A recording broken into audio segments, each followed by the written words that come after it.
Picture this: a dimly lit chamber, untouched for centuries, hidden beneath the very floors where ancient scribes once bent over their work.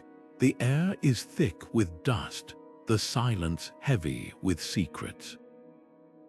Then a flicker of torchlight reveals rows of scrolls, their edges brittle with age, their ink still whispering truths meant to stay buried.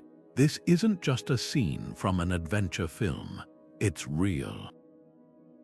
Archaeologists have uncovered hidden archives beneath scribes' quarters, and what they found inside didn't just rewrite history, it shattered our understanding of ancient justice. For thousands of years, scribes were the unsung architects of civilization, the ones who etched laws into stone and papyrus, shaping the rules that governed empires. But what if some of their most important work was never meant to be seen? These secret chambers, stuffed with suppressed decrees and alternative legal codes, reveal a startling truth. Justice in the ancient world wasn't always about fairness, it was about control. Rulers hid laws that suited their needs, buried trials that exposed their corruption, and silenced scribes who knew too much. This is the shadowy side of history, where the written word wasn't just a record of power, it was power itself. Today, we're pulling back the curtain on these forgotten archives. We'll explore how a single discovery beneath a scribe's quarters upended everything we thought we knew about ancient legal systems. From laws that were erased from public record to shocking court rulings that never saw the light of day, these hidden texts force us to question who really controlled the past and who controls the truth today. By the end of this journey, you'll see history not as a static set of facts, but as a living, breathing battleground of secrets and lies. So grab your torch, we're diving deep into the buried world of ancient law, where every scroll holds a revelation, and every revelation changes everything. To understand why these hidden archives are so shocking, we first need to grasp just how much authority scribes wielded in the ancient world. Picture the bustling streets of Babylon or the grand halls of Thebes. In these thriving civilizations, scribes weren't just clerks with styluses. They were the living databases of their time, the only ones who could read, write, and interpret the complex legal codes that held societies together. In Mesopotamia, they recorded everything from property disputes to royal decrees on clay tablets that would outlast empires. Egyptian scribes sat at the right hand of pharaohs, documenting tax collections that fed the kingdom and court decisions that determined life or death. And in Rome, their meticulous records of Senate proceedings and legal precedents became the backbone of Western law. But here's what most history books don't emphasize: these scribes didn't just passively record events. They shaped them. Every law, every treaty, every judgment passed through their hands first. The way they phrased a decree could soften its impact or twist its meaning. A subtle change in wording could favor a wealthy landowner over a farmer, or a priest over a merchant. This wasn't just paperwork, it was power. And that's why their workspaces, those quiet, ink-stained quarters near the centers of government, were far more significant than they appeared. These rooms weren't just offices, they were the control rooms of ancient justice. Now, imagine the weight of that responsibility. A scribe knows the law inside and out. They see the contradictions between public proclamations and private orders. They witness rulers bending rules for allies or silencing opponents through clever legal loopholes. And sometimes they're ordered to take certain truths off the record entirely. That's where the mystery deepens, because if scribes were already the trusted custodians of public law, why would they need hidden chambers for secret archives? Unless, of course, some truths were too dangerous for even the official records. Consider this: in the ruins of an Assyrian palace, archaeologists found two versions of the same treaty. One, displayed publicly, promised fair treatment of a conquered city. The other, tucked away in a back room, detailed brutal penalties for rebellion. Both were written by the same hand. This wasn't an isolated case. Across ancient cultures, we're finding evidence that scribes often maintained parallel records, one for show, one for reality. It makes you wonder how many official histories we've inherited are just the surface layer of a much messier truth. And that's what makes the discovery beneath the scribes' quarters so revolutionary. For centuries, we assumed ancient legal systems were rigid and transparent, their laws carved in stone, literally. But these hidden archives reveal a shadow system where the rules could be rewritten behind closed doors. The scribes who managed these secret texts weren't just archivists. They were accomplices in the oldest trick in the book, controlling people not just through laws, but through the illusion of fairness. It was a moment that would rewrite history, yet it began with something as ordinary as a crumbling wall. In the early 1900s, an archaeological team working in what was once the heart of an ancient Mesopotamian city noticed an odd hollow sound beneath the stone floors of a scribe's quarters. As they carefully removed layers of dust and debris, their tools struck not packed earth, but a hidden staircase descending into darkness. What they found at the bottom wasn't a forgotten storage room or a burial chamber. It was a meticulously organized archive, untouched for millennia. The air inside was eerily still, as if time itself had paused to protect the secrets within. Rows of clay jars lined the walls, their lids still sealed with wax imprinted with official insignias. Leather-bound scrolls, some as thick as a fist, lay neatly stacked on stone shelves, their edges frayed but their contents remarkably preserved. The archaeologists quickly realized this wasn't haphazard storage. It was a deliberate, systematic concealment. Each document had been carefully categorized, some even tagged with coded markings suggesting levels of secrecy. And when the first scrolls were translated, the real shock set in. These weren't just duplicates of known laws or administrative records. They were alternate versions of legal codes, court rulings that contradicted public decrees, and draft edicts that had never seen the light of day. One particularly jarring example was a land dispute verdict from the reign of a famously just king. The public stele commemorating the case praised his fairness in restoring property to a wronged farmer.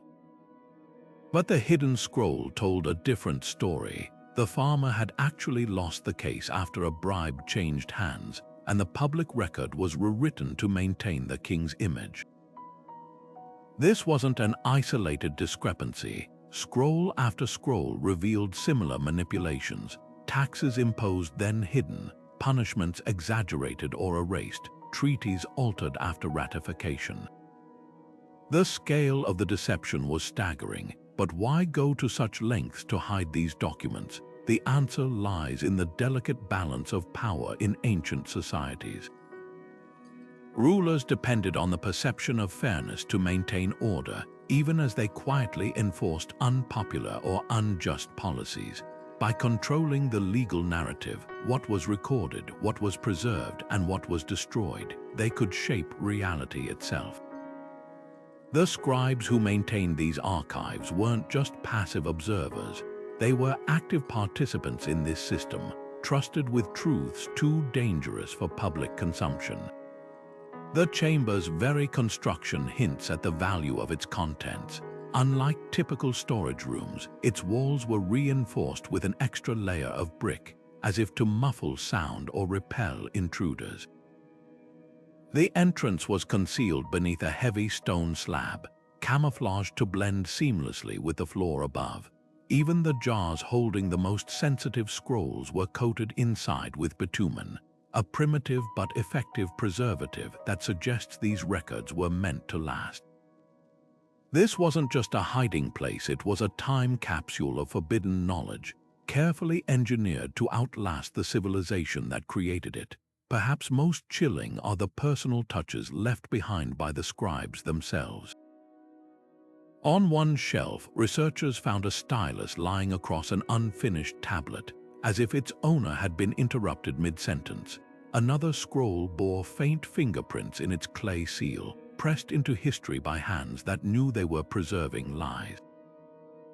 These human traces remind us that the secrets in this room weren't just political tools, they were burdens carried by real people who risked their lives to keep them. The discovery forces us to reconsider how we study ancient legal systems. If the official records were curated performances, how much can we truly trust them? And if this one hidden chamber contained so many contradictions, how many more might still lie buried beneath other scribble quarters, waiting to rewrite history again? The answers may lie not just in the dirt beneath our feet, but in the very nature of power itself then and now. The scrolls pulled from that hidden chamber didn't just contain dry legal jargon, they held explosive revelations that turned accepted history on its head.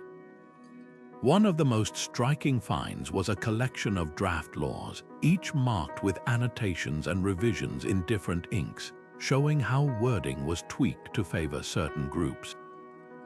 Take the infamous Grain Distribution Edict of Babylon, publicly celebrated as a fair system to feed the poor.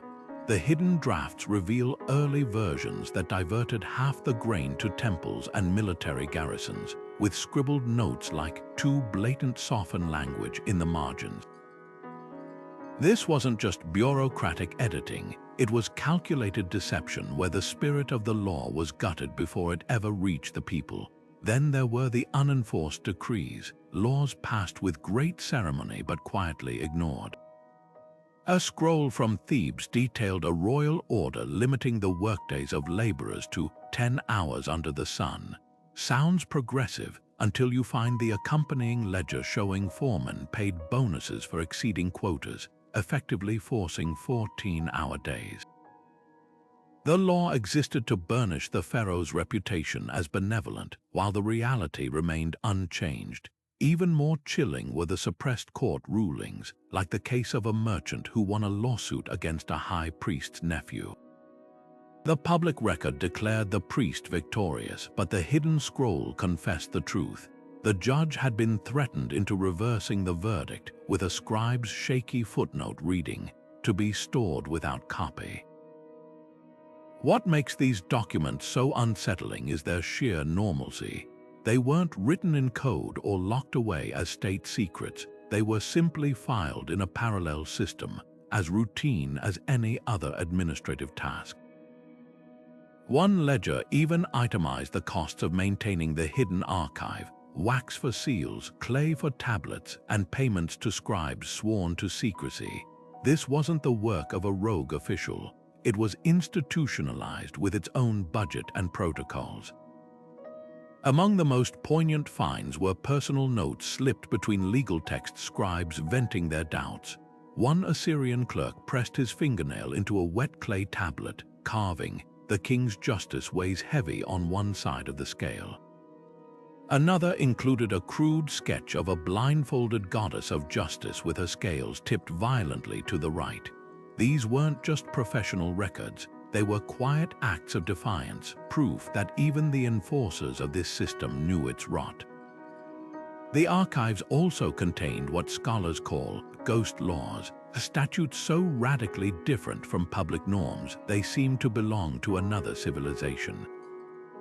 A Hittite scroll proposed granting women the right to initiate divorce, a concept unheard of in their patriarchal society. A Roman fragment suggested capping interest rates at 5% to prevent debtor enslavement. These weren't fringe ideas, they bore official seals, suggesting they'd been seriously considered before being buried. Their existence hints at roads not taken, legal systems that might have been, had power not intervened. Perhaps the most revealing pattern was the sheer volume of documents related to property disputes. Dozens of scrolls detailed cases where peasants lost ancestral lands to nobles through legal trickery, loopholes in inheritance taxes, fabricated debts, or sudden reinterpretations of boundary markers. The rulings always followed the same arc: public proclamations about honoring tradition, while the hidden records admitted the land was seized to reward loyal warlords. It lays bare an ancient truth: laws were often just weapons disguised as principles wielded by those who wrote them. The room even held what we'd now call focus group notes, clay tablets where scribes recorded public reactions to proposed laws before they were enacted. One memo from Nineveh warned against announcing a new tax during harvest season, noting 3 riots last time.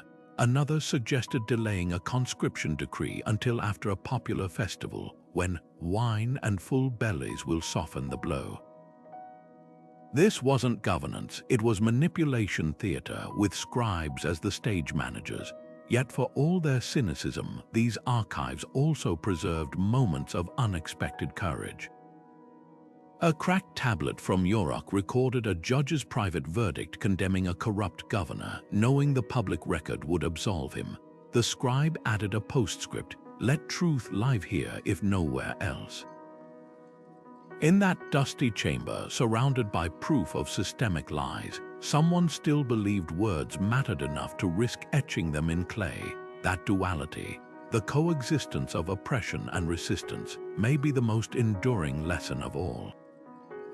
The past isn't just what was allowed to survive, it's also what someone, against all odds, refused to let die. These hidden archives didn't just collect dust, they actively shaped the course of justice. Imagine a judge ruling on a case, unaware that a nearly identical dispute had been settled years earlier in a way that would change their decision.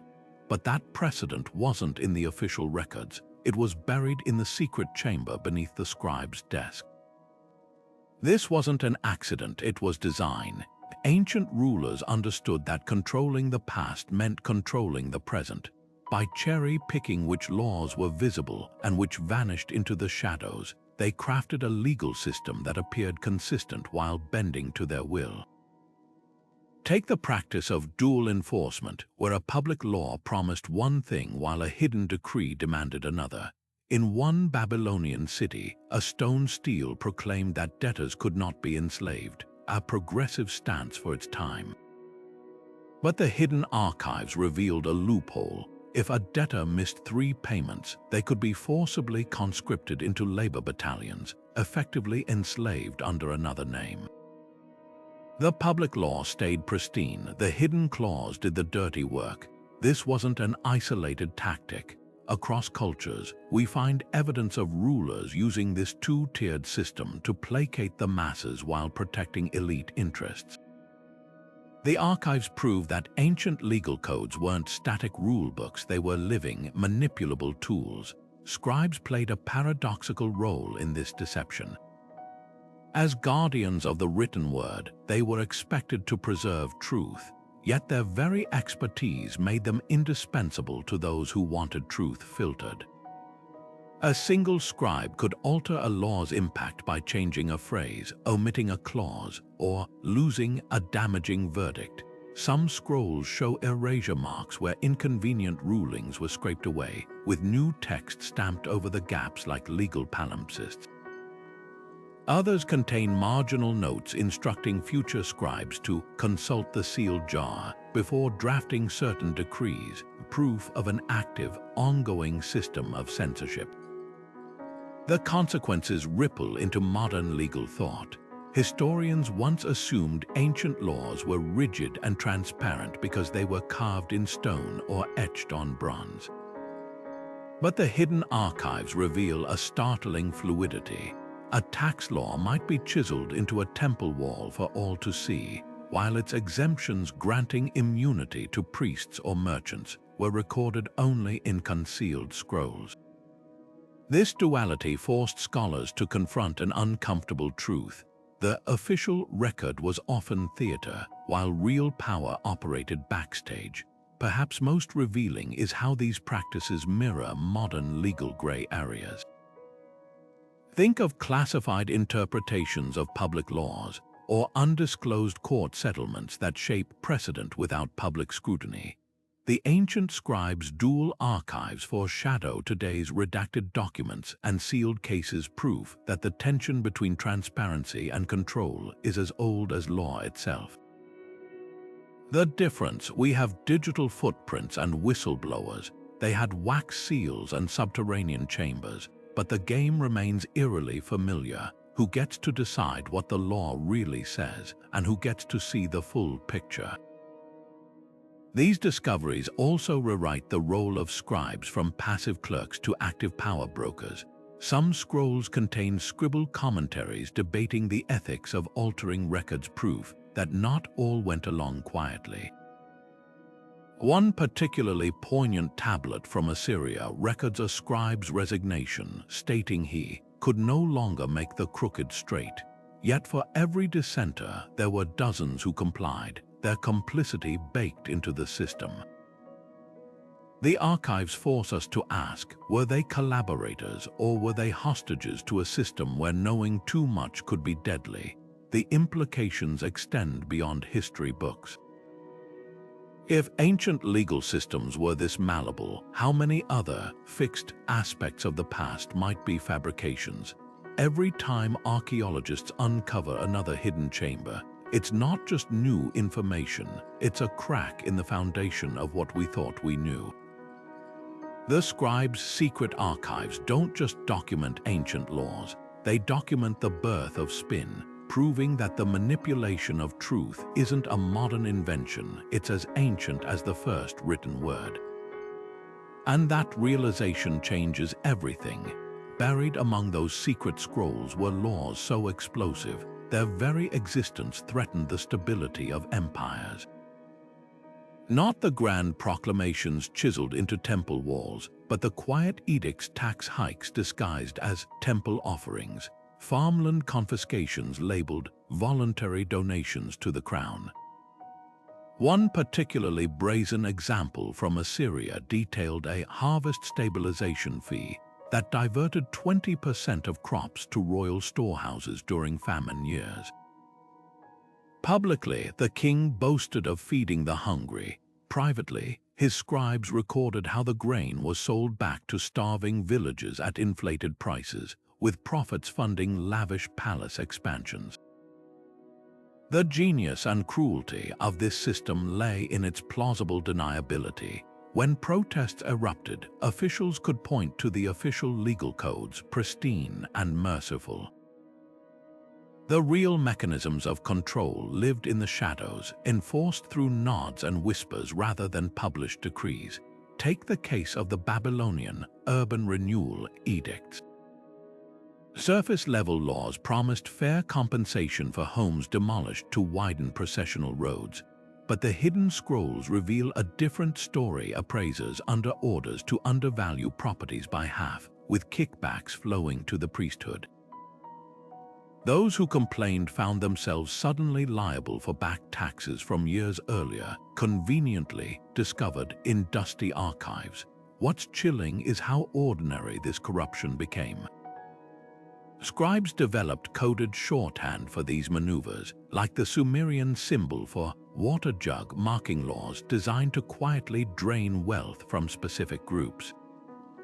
Some files even included instructions for timing unpopular measures, imposing new livestock taxes right after spring births when resistance would be lowest, or burying conscription notices in festival announcements when citizens were distracted.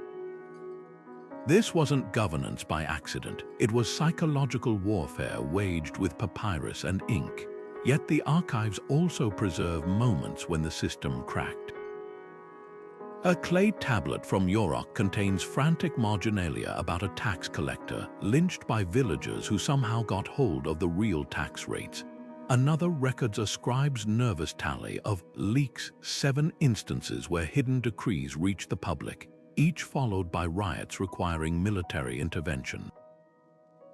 These weren't just bureaucratic records, they were stress fractures in a system built on lies. Most revealing are the sunset clauses nobody saw.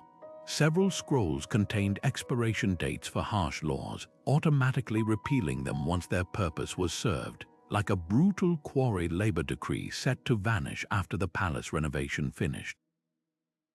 But without public knowledge, these temporary measures often became permanent. A Hittite marble workers' petition begged for relief from a 3-month stone-hauling duty, where the law had technically expired 12 years earlier. The hidden archive knew, the people didn't. This shadow legislation created two parallel worlds, one where citizens believed they lived under known, predictable rules, and another where the powerful operated with impunity. The distance between those worlds was measured in scrolls, some displayed prominently, others buried deep enough to stay forgotten. Until now, some of the most startling discoveries in those hidden chambers weren't just altered laws. They were entire legal precedents wiped clean from public memory. Imagine a ruling so progressive it granted women the right to own property in ancient Athens, or a verdict that protected tenant farmers from arbitrary eviction in Rome. These weren't theoretical possibilities. They were real decisions etched onto scrolls, then deliberately excluded from official codices. One such case from Mesopotamia overturned a long-standing rule that allowed creditors to seize children as collateral, a landmark victory for debtors' rights. The judge's reasoning was meticulous, citing earlier temple edicts about the sanctity of family, yet this precedent never made it into the public legal archives. Instead, it was filed away in the secret chamber, replaced by a far harsher ruling that became the official standard. The motives behind these erasures were rarely subtle. A Hittite scroll contained a blunt marginal note explaining why a particular verdict was suppressed. Lest the merchants grow rebellious, the ruling in question had limited interest rates to prevent predatory lending, a direct threat to the elite's wealth engine. Similarly, a buried Egyptian judgment granted slaves the right to petition for freedom if mistreated, a radical notion for its time. The scribe's annotation simply read, "Too dangerous for the labor camps." These weren't accidents of poor record-keeping. They were surgical removals of ideas that challenged the status quo. What's fascinating is how these forgotten precedents reveal lost forks in history's road. Take the case of a Babylonian magistrate who ruled that a wife's dowry remained her property after marriage, a revolutionary concept in a society where women were legally akin to children. The public records show no trace of this decision, but the hidden scrolls preserve not just the ruling, but its ripple effects. 5 subsequent cases where women cited it successfully before someone scrubbed it from existence. You can almost see the moment power pushed back. The later scrolls refer to the precedent as void by order of the assembly, with no such order ever recorded elsewhere. The methods of erasure were as creative as they were ruthless. Some precedents were literally scraped off reusable wax tablets. Others were demoted through bureaucratic sleight of hand, recatalogued as drafts or dissenting opinions despite being final judgments. A particularly insidious tactic involved rewriting legal commentaries to omit certain cases, creating the illusion they never happened. One Phoenician scroll even shows 2 versions of the same legal manual, the public edition missing 17 key rulings, the hidden copy preserving them with a warning, for the eyes of the chief magistrate only. But why go to such lengths? Because precedents are the DNA of legal systems. They shape future decisions. A single buried ruling could have spawned generations of fairer outcomes. A Hittite judge's decision to punish a noble for killing a commoner, rare in any ancient society, might have eroded class immunity if it hadn't been suppressed. Instead, the public records show only cases where elites walked free, creating a false impression of unchanging tradition. This selective curation didn't just hide the past, it actively designed the future. The human cost of these omissions echoes across millennia. One heartbreaking tablet from Assyria documents a widow's appeal to a forgotten precedent that would have saved her home. The judge's response is preserved verbatim. No such ruling exists in the archives. She lost everything, unaware that the law she cited was real, just locked away beneath the scribe's feet. Stories like this force us to wonder how many cries for justice went unanswered because the legal tools to grant it had been erased. Yet the very existence of these hidden records proves a tantalizing truth. The victors didn't always fully control the narrative. Some scribes clearly disagreed with the censorship, smuggling forbidden precedents into the secret archives like intellectual contraband. A Sumerian legal manual contains a cheeky clue, a passage praising the importance of keeping complete records for the god's judgment, subtly justifying the preservation of suppressed rulings. Even in authoritarian systems, there were those who believed truth deserved a hiding place, if not a throne. These rediscovered precedents do more than rewrite history, they rewrite possibility. They show us ancient legal systems that could have been fairer, more inclusive, more just. The gap between what was practiced and what was possible is a haunting reminder that progress isn't inevitable. It's fought for, often against forces that would rather bury it than let it breathe. And that's why these fragile scrolls matter not just as artifacts, but as evidence that the arc of justice doesn't always bend on its own. Sometimes it needs people brave enough to etch the truth in clay and hide it until the world is ready to see. The weight of secrecy pressed down on more than just scrolls. It crushed the scribes themselves. Between lines of legal text and beneath official seals, archaeologists have uncovered whispers of resistance. One Babylonian tablet ends abruptly with a smeared fingerprint, as if the scribe's hand had been yanked away mid-sentence. Another contains a seemingly routine property record until you notice tiny cuneiform wedges squeezed between lines, spelling out, "The governor's brother stole this land." These weren't careless mistakes. They were deliberate acts of defiance, etched in places only another scribe might notice. Some secret messages were even more brazen. A Hittite scroll case held two versions of the same treaty, the official copy promising peace, and a thinner sheet hidden beneath it listing which villages would be raided come spring. But what chills historians isn't the deception itself, it's the scribe's addition. A single word scratched in the margin, treachery, followed by a crude drawing of a noose.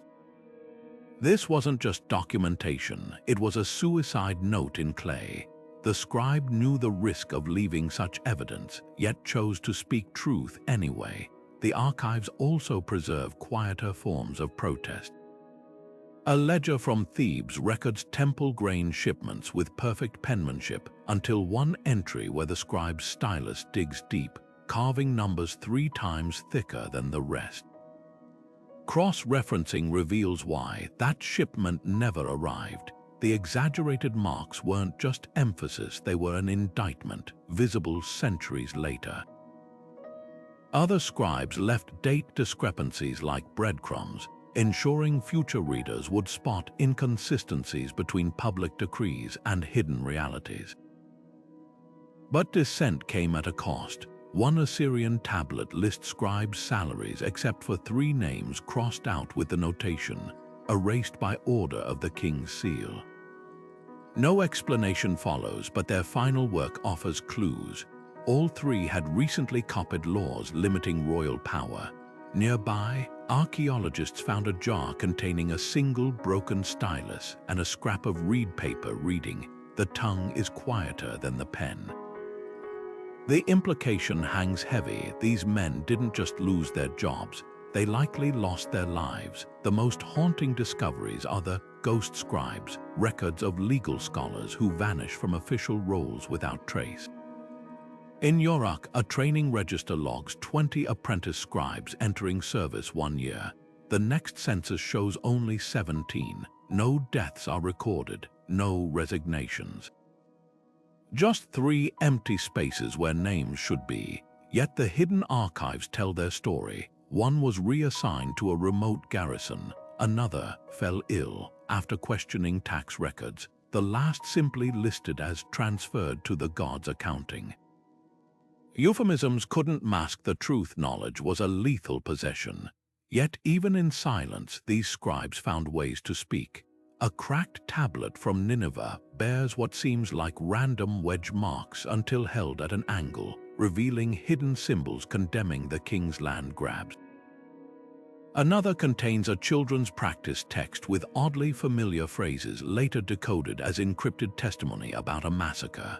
Most poignant are the mistakes that weren't, a verdict deliberately copied backward, a law's punitive clause omitted, a royal title misspelled to read the unjust. Small acts of rebellion frozen in time. These fragile records force us to reconsider who truly shaped history. We imagine kings and conquerors as the architects of the ancient world. But the scribes who transcribed their words held subtler power. The choice to preserve, to alter, or sometimes to quietly scream the truth into clay that would outlast empires.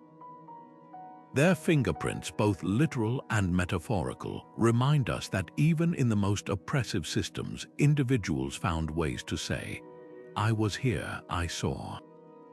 I refused to let the lie win. The cost was often their lives, but the proof survived, buried just beneath the feet of those who thought they'd buried it forever. Unraveling the secrets of those hidden texts was like trying to listen to whispers through thick stone walls, every word fought to stay hidden. The scrolls pulled from the chamber weren't just aged, they were actively resisting translation.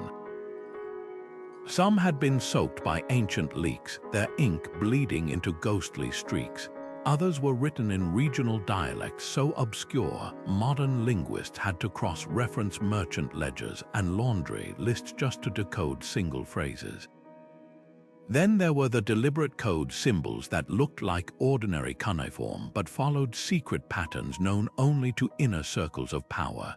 One Assyrian tax scroll, for instance, listed livestock with ordinary counts until scholars noticed certain animal glyphs were slightly elongated. Turns out those subtle marks flagged households to be audited extra harshly. The real breakthrough came with multispectral imaging technology that sees what human eyes can't. By photographing scrolls under different light wavelengths, researchers pulled text from what looked like blank parchment. A seemingly empty Egyptian property deed suddenly revealed a second layer of writing, a judge's private note admitting the land was seized illegally, with the official verdict dictated afterward. Other scrolls showed palimpsest edits, where old laws had been scraped away and new ones stamped over them, leaving only faint traces of the original. One Babylonian tablet had 5 distinct layers of revisions, each change nudging a trade law further in favor of the royal family. But the most telling discoveries were the scribble notes never meant to survive. Tiny marks between lines revealed frantic last-minute edits, a tax percentage lowered from 20 to 15 just before public posting, with a marginal reminder to collect balance from temple silver. Another scroll had red ink circles around certain verdicts, later identified as signals to clerks. These rulings were never to be cited in future cases. Some annotations were shockingly candid. Next to a law banning debt slavery, a scribe had scrawled in miniature script, "Except for Sidon merchants per secret accord." The hypocrisy was preserved in clay, waiting centuries to be exposed. The painstaking work continues today, with each scroll offering new puzzles.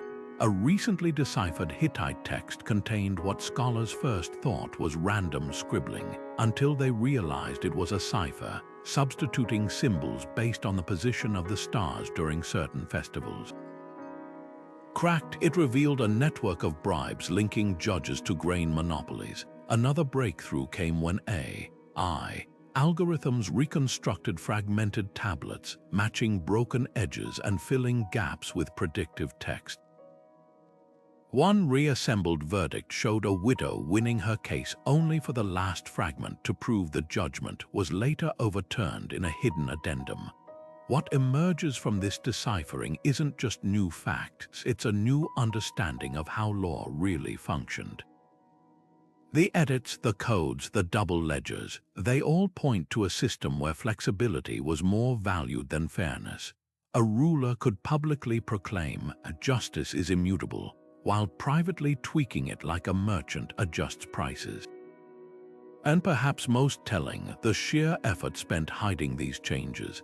If ancient power were truly absolute, why bother with the charade? The answer lies in those faded inks, because even the mightiest kings knew some truths could unravel their authority if they ever saw daylight.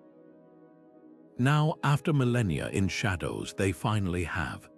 The unearthing of these hidden archives didn't just rewrite history books, it sent shockwaves through modern courtrooms and law schools.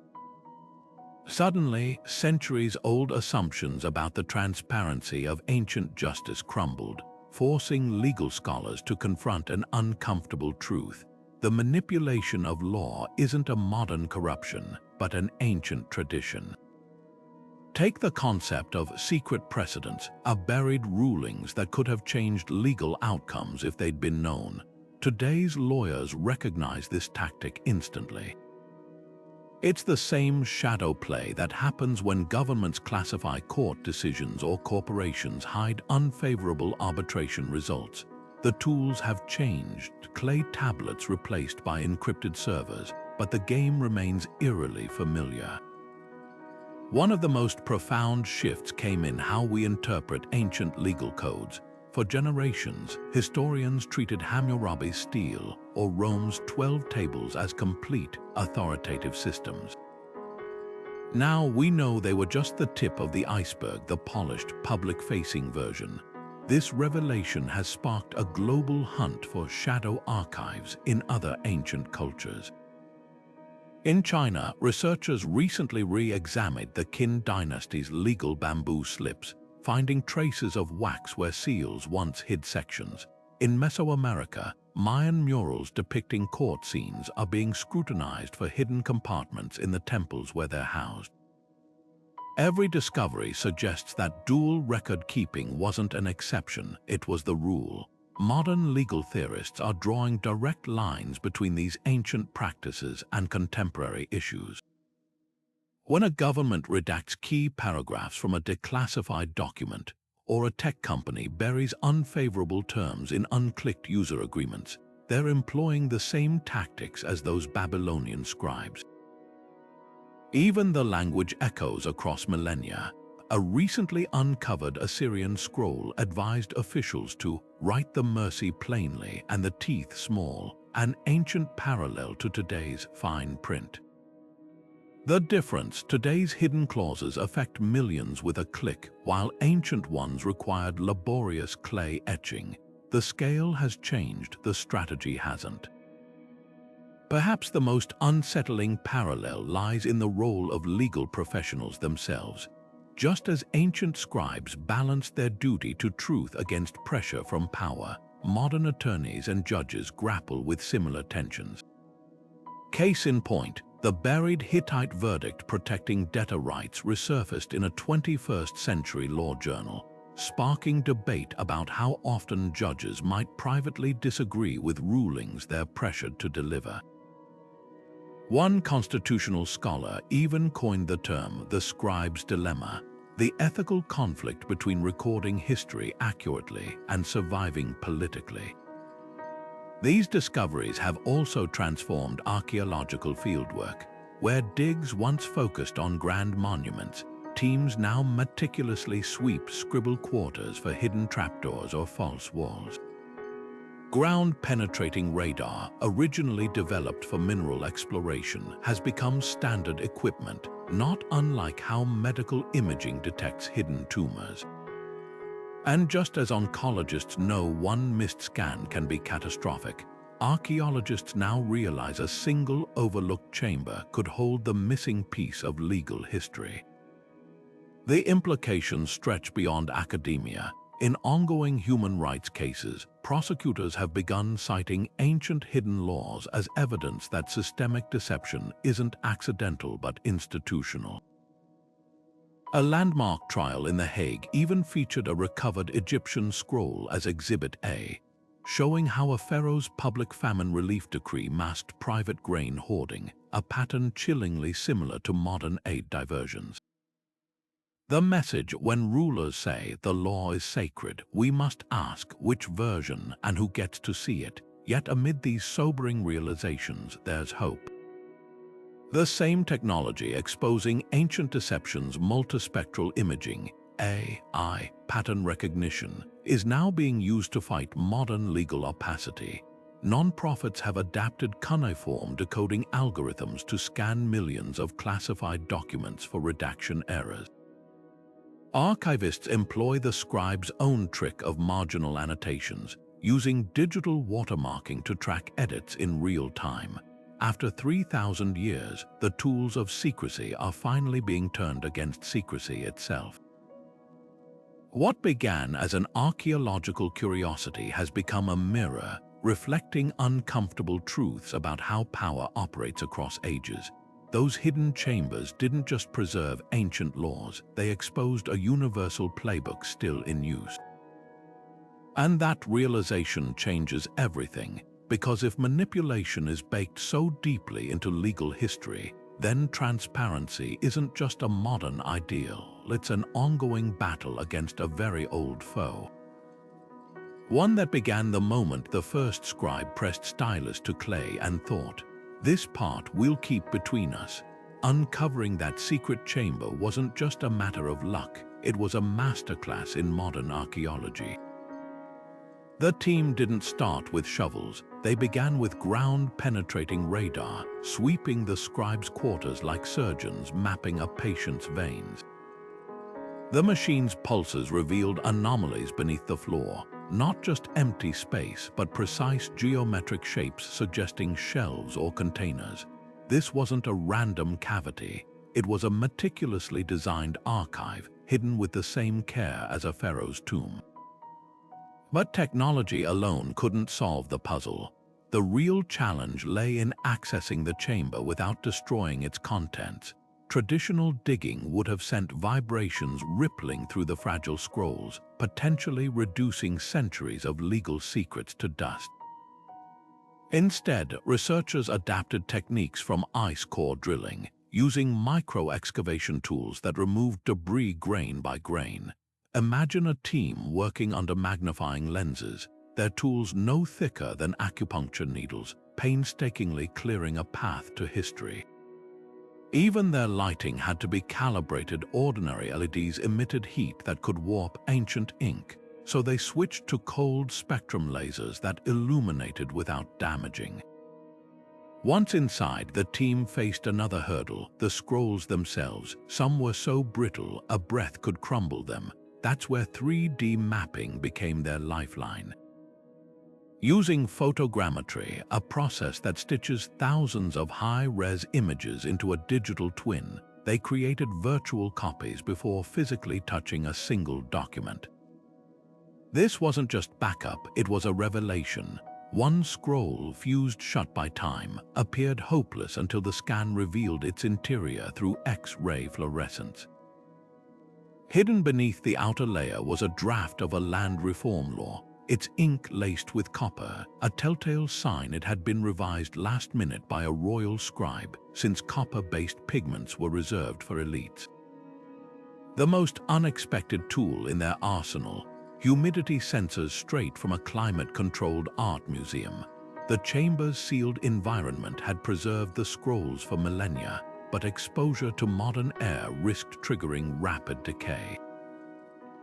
By monitoring moisture levels in real time, the team could simulate the chamber's original conditions inside portable isolation cases. Each scroll was transferred like a transplant organ, swiftly, sterilely, and with constant vital checks. These methods didn't just recover history, they rewrote archaeological playbooks. The same radar tech that found the chamber is now standard in digs from Peru to Cambodia, uncovering hidden chambers beneath monasteries and palaces. The micro-excavation techniques pioneered here have since rescued waterlogged Viking logs in Norway and fire-damaged Silk Road manuscripts in China. Even the humble humidity sensor has become a fieldwork staple, saving relics from sudden climate shifts. Yet the greatest innovation wasn't technical, it was philosophical. Before this discovery, many assumed ancient archives were either lost or openly accessible. Now every dig approaches scribble quarters with new suspicion. Where there's one hidden chamber, there could be dozens. Archaeologists have started scanning not just floors, but ceilings and walls for hollow spaces, realizing that ancient bureaucracies often stored truths in plain sight, just slightly out of reach. It's a reminder that sometimes the past doesn't give up its secrets easily, but with the right tools and enough patience, even the most guarded truths eventually come to light. The hidden chamber beneath the scribes' quarters wasn't some bizarre anomaly. It was part of a pattern spanning continents and centuries. Halfway across the world, in the heart of China's Qin dynasty, archaeologists unearthed a sealed underground library near an imperial courtroom. Inside, bamboo slips recorded legal cases where defendants mysteriously confessed after trials that never appeared in official histories. One slip even contained a judge's note admitting the confession was extracted under duress, a truth carefully buried beneath the palace while public records hailed the emperor's flawless justice. Meanwhile, in the Mayan city of Tikal, researchers found a false wall behind a scribe's workshop concealing bark paper codices. These weren't sacred texts or astronomical charts as expected, but land dispute records showing how nobles seized farms from commoners through rigged verdicts, cases conspicuously absent from the towering stone stelae that proclaimed the king's fairness. What binds these discoveries together isn't just secrecy, it's the shared blueprint of control. Whether it's Mesopotamian clay tablets or Mayan bark paper, the tactics are eerily similar, create parallel legal realities. The Aztecs maintained what scholars call speakers' books, public codices praising fair trade laws, while hidden registers tracked bribes that let merchants bypass those very rules. In ancient India, the Arthashastra treatise openly advised rulers to keep two sets of records: the lotus for the people's eyes, the dagger for the treasury's grasp. Even the Greeks, celebrated as democracy's cradle, hid bronze tablets in temple basements listing debts forgiven for elites while commoners still paid.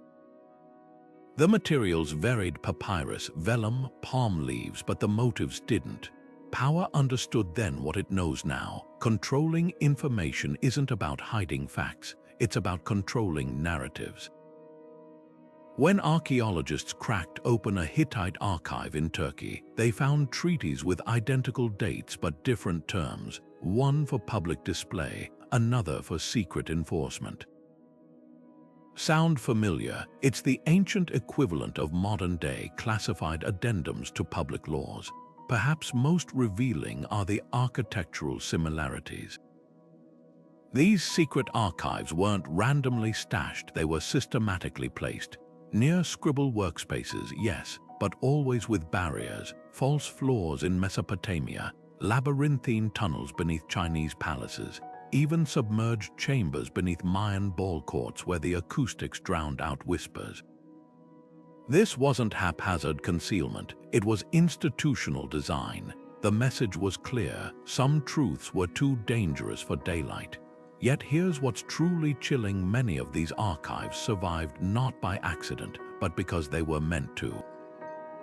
That Mayan false wall, too precise to be makeshift, the Qin dynasty's bamboo slips, sealed with clay stamps that actually preserved them.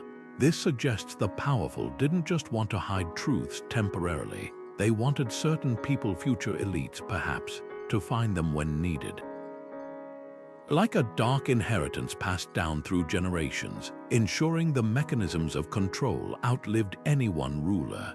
The pattern forces an uncomfortable question: how much of what we call ancient history is just the version that was meant to survive?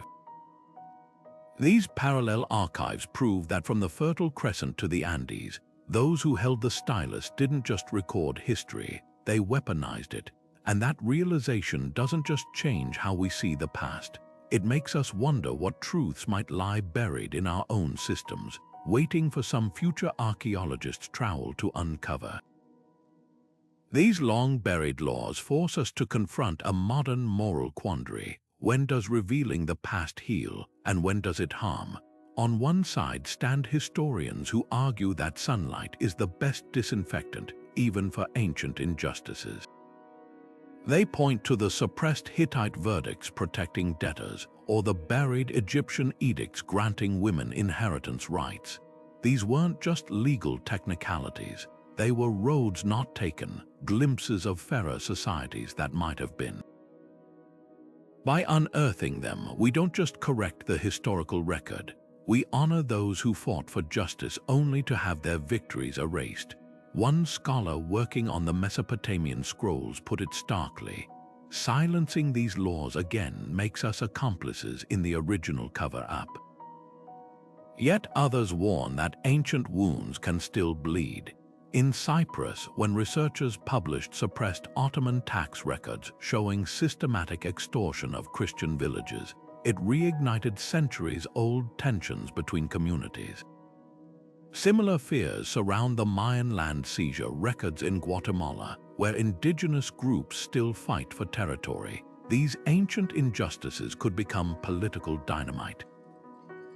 There's also the matter of cultural sovereignty. Some argue that just as museums increasingly repatriate stolen artifacts, decisions about revealing sensitive legal histories should involve descendants of those ancient societies.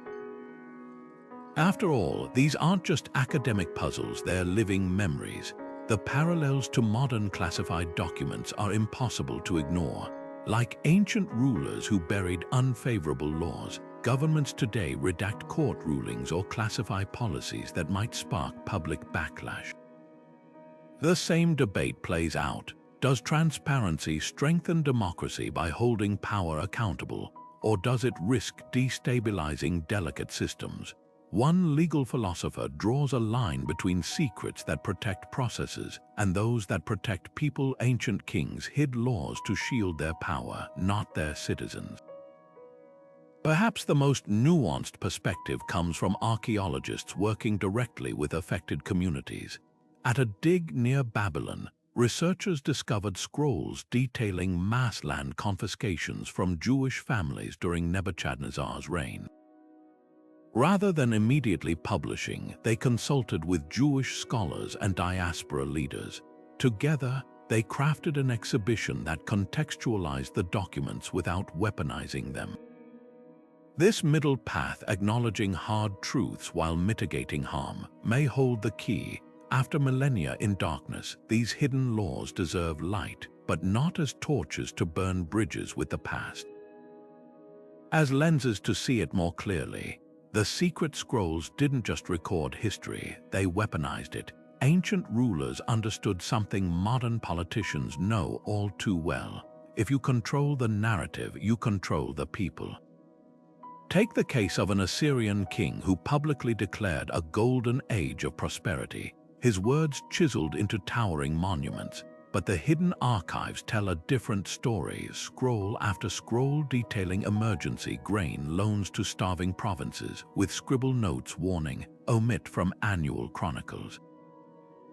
This wasn't oversight, it was strategy. By burying evidence of famine while promoting images of abundance, the king didn't just rule his kingdom, he rewrote its reality. The tactics were as varied as they were cunning. Some rulers employed what scholars now call chronological laundering, backdating laws to make them appear long-standing traditions. A Hittite scroll reveals how a controversial border decree was antedated by 20 years.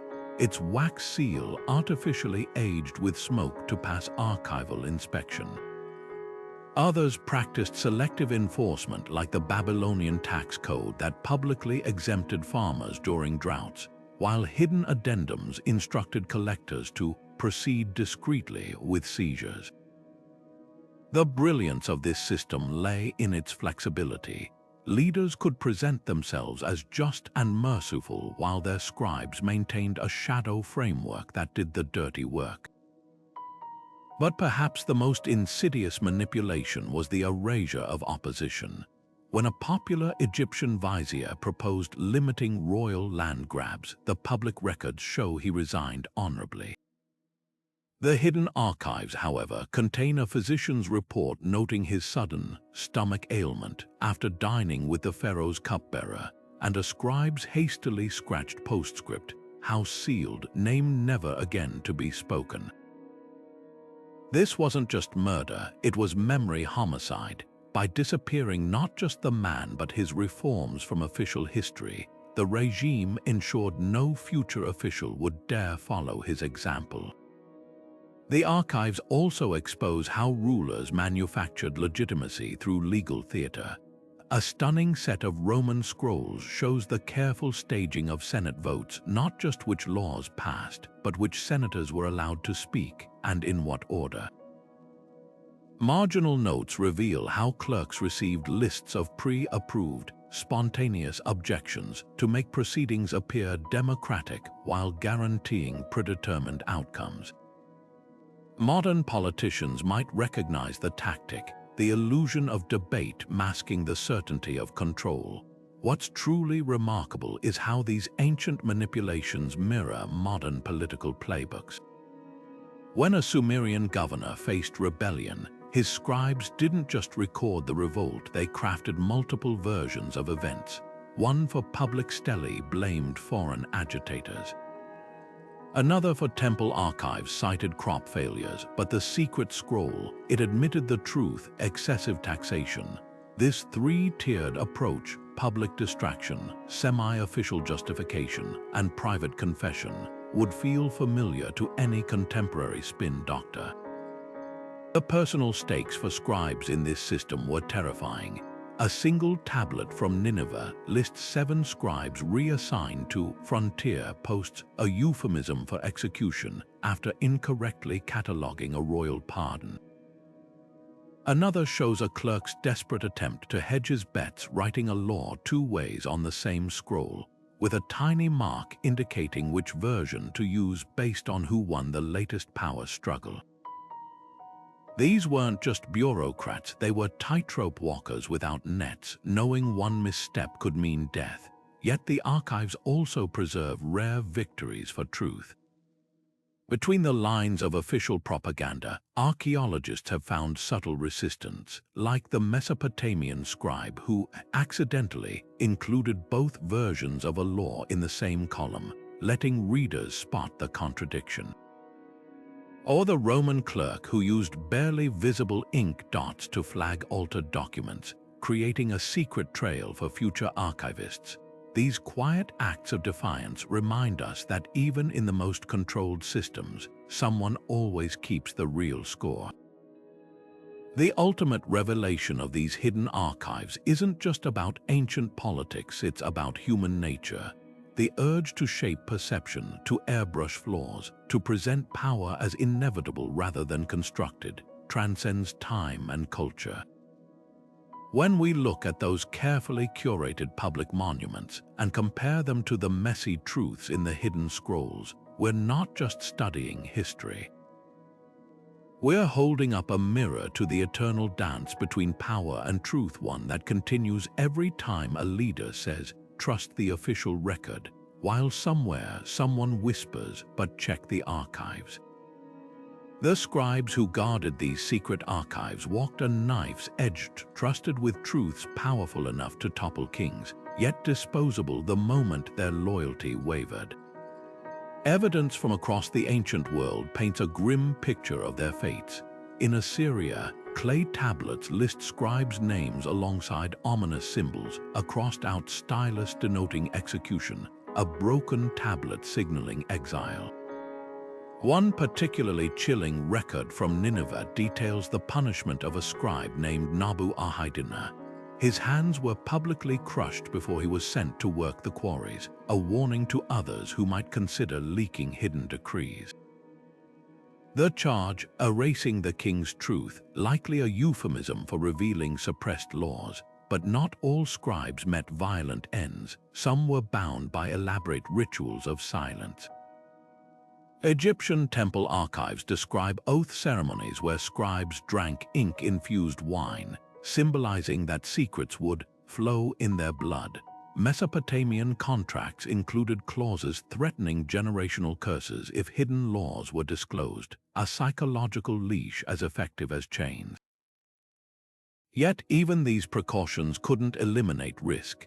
A cache of letters from Hattusa reveals scribes reporting nightmares about forgotten seals or misplaced scrolls, their terror palpable across millennia. Knowledge wasn't just power, it was a constant source of paranoia. The archives themselves betray moments of quiet resistance. Between routine legal copies, archaeologists have found scribble mistakes that seem anything but accidental. A Babylonian land deed lists the true owner in tiny subscript beneath the official transfer. A Roman census scroll hides manumission records between columns, invisible unless held to light. These weren't errors, they were breadcrumbs left for future readers, proof that some scribes gambled their lives to hedge against absolute erasure. Perhaps most revealing are the gaps in the record. In Thebes, a scribe training manual abruptly stops mid-lesson, its final page smudged with what chemical analysis confirms is human blood. In Uruk, a ledger logs 12 scribes assigned to special night work, a phrase contemporary texts associate with state secrets, but only 11 are ever mentioned again. These absences speak louder than any preserved text.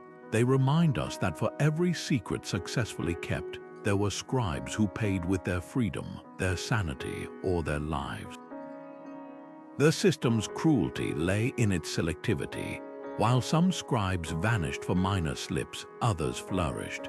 A recovered Assyrian promotion scroll shows one clerk rising swiftly after discovering a forgotten law that justified seizing temple land. Another depicts a Babylonian scribe rewarded with silver for creative accounting that masked grain shortages. This carrot-and-stick approach ensured compliance. Most would rather tweak records than join the ranks of the disappeared. Yet even in death, these scribes left clues. Their personal seals, often buried with them, sometimes contained micro-inscriptions contradicting official accounts. One found near Memphis bore a hieroglyphic confession: "I wrote the lie, but my heart knew the truth." Another, from a Hittite scribe's grave, hid a copper scroll listing real casualty figures from a war the public records called victorious. These silent testimonies suggest some scribes planned for their secrets to outlive them, embedding truth in the very artifacts meant to seal it away forever. The lesson etched into these fragments is timeless. Controlling information requires controlling its keepers. Ancient rulers understood that scribes were both indispensable and dangerous, the only ones who could make the system work and the ones most capable of tearing it down. That tension echoes today wherever truth-tellers navigate systems built on secrecy. The difference: our modern scribes have digital trails and encryption. Theirs had clay and cleverness and the grim certainty that some truths, once written, could never safely be unwritten.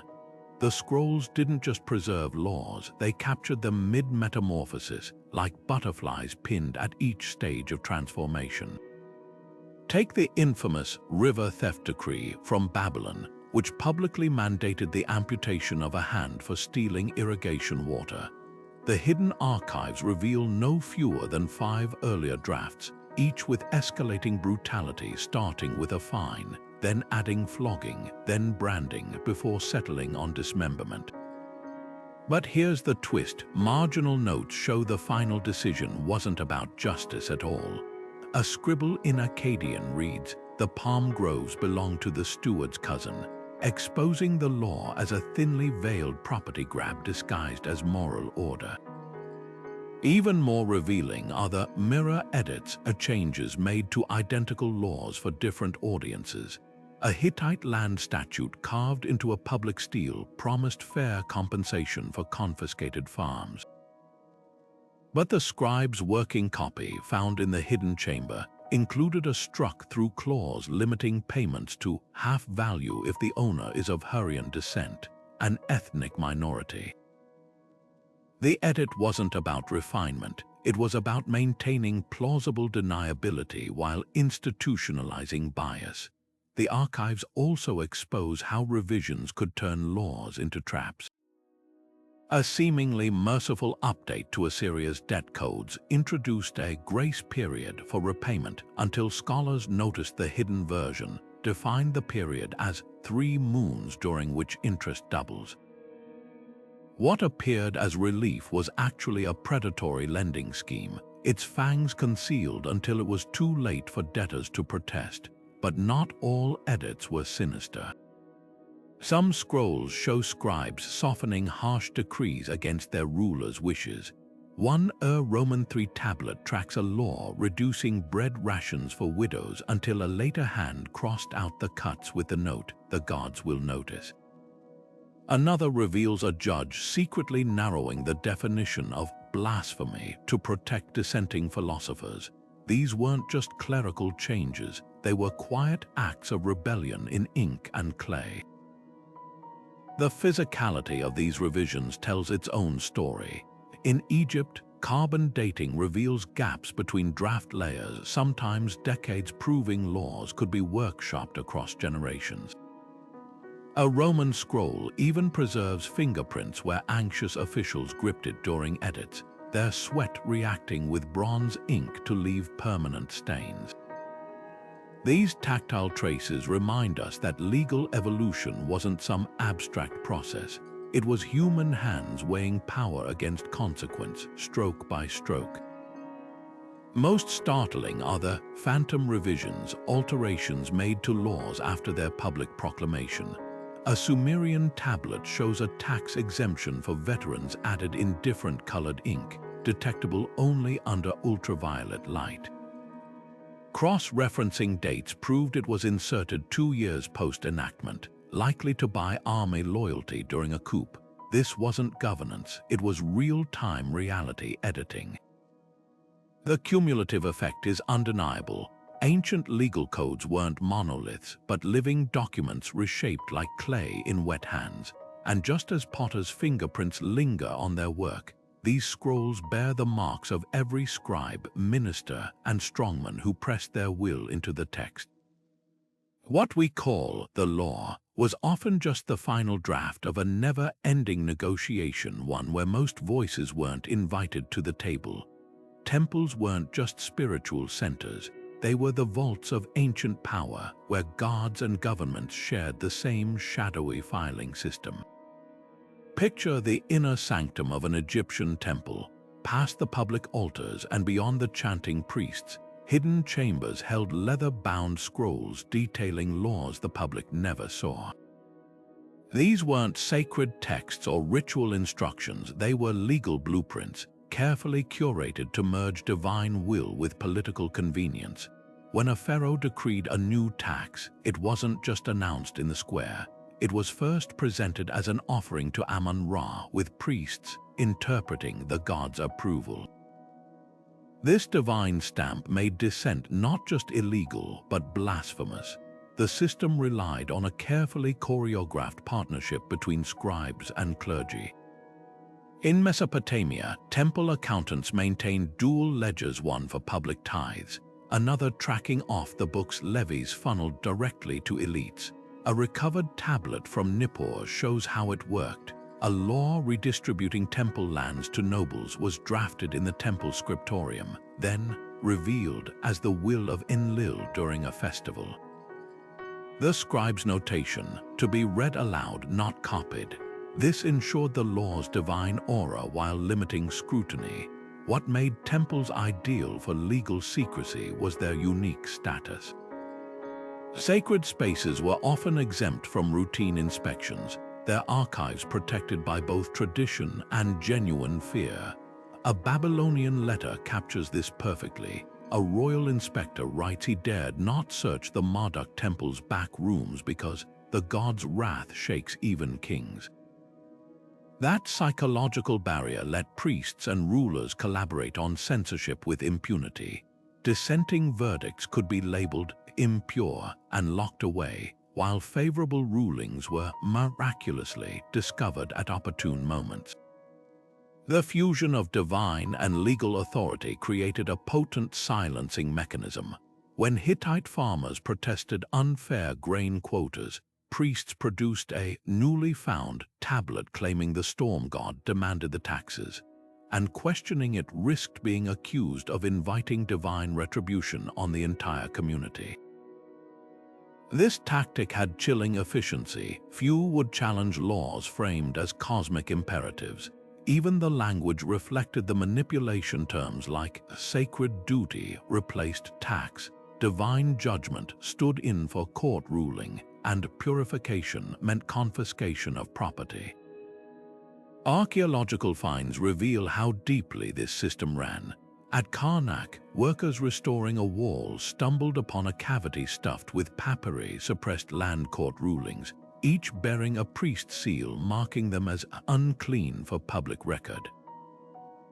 In Assyria, a temple's foundation stones concealed boxes of cuneiform tablets detailing military conscription exemptions sold to wealthy families.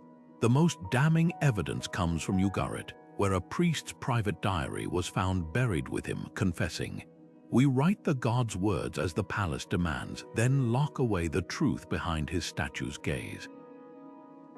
This sacred legal complex didn't just hide laws, it actively manufactured them.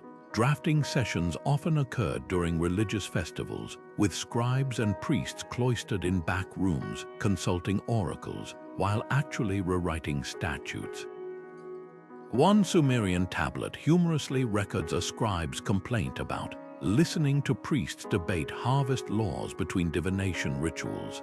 The edicts emerging from these sessions carried supernatural weight. A tax hike became the god's portion. A land grab turned into sacred stewardship. Yet cracks sometimes appeared in this celestial facade. Personal votive offerings tell another story. Clay tablets left by commoners pleading with gods to see the real law or punish the lying scribes. A particularly poignant one from Babylon shows a merchant's crude drawing of a scale with the weights labeled temple and truth wildly unbalanced. These silent protests remind us that ancient people weren't fools. They recognized the system's corruption, even if speaking it aloud meant risking both dungeon and damnation. The temple archive's greatest legacy might be how they shaped modern institutions. From medieval church courts to modern state religions, the blueprint of blending legal and divine authority persists. When a ruler needs unassailable justification, the ghosts of those ancient priests still whisper, "Call it holy," and few will dare look deeper. The real revelation of these hidden chambers isn't just what they concealed, it's how effectively they turned heaven itself into a filing cabinet for earthly power. The ancient world operated under a legal sleight of hand so cunning, it would make modern politicians blush.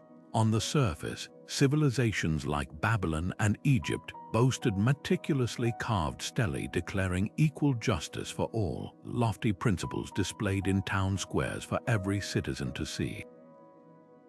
But beneath scribes' quarters, in those sealed chambers we've uncovered, lay the real rulebooks, shadow statutes that granted rulers immunity while binding everyone else.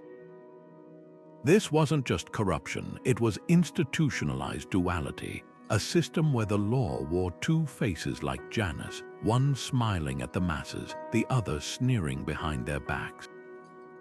Take the Code of Hammurabi, that iconic stele showing the sun god Shamash presenting laws to the king. Publicly, it promised proportional punishment, an eye for an eye. Yet the hidden archives reveal addendums carving out exceptions. Nobles could pay silver to avoid losing eyes, while slaves faced nose amputations for the same offense. Even more telling are the supplemental tablets, clay documents stored separately that defined noble so broadly it included any landowner who bribed the right official. The public code appeared fair, the private clauses made it pliable. This two-tiered system reached its zenith in Roman property law. Public inscriptions celebrated the 12 Tables' protection against unlawful seizure. But the Palatine Hill archives contained scrolls detailing the Praetors Secretum, a special rulings letting elites reclaim abandoned land after coercing owners to flee. One particularly brazen case shows a senator using a hidden provision to confiscate a vineyard by declaring its grapes ritually impure after the owner refused to sell. The public records a bland notation about voluntary transfer for civic good. The mechanics of this deception were disturbingly sophisticated.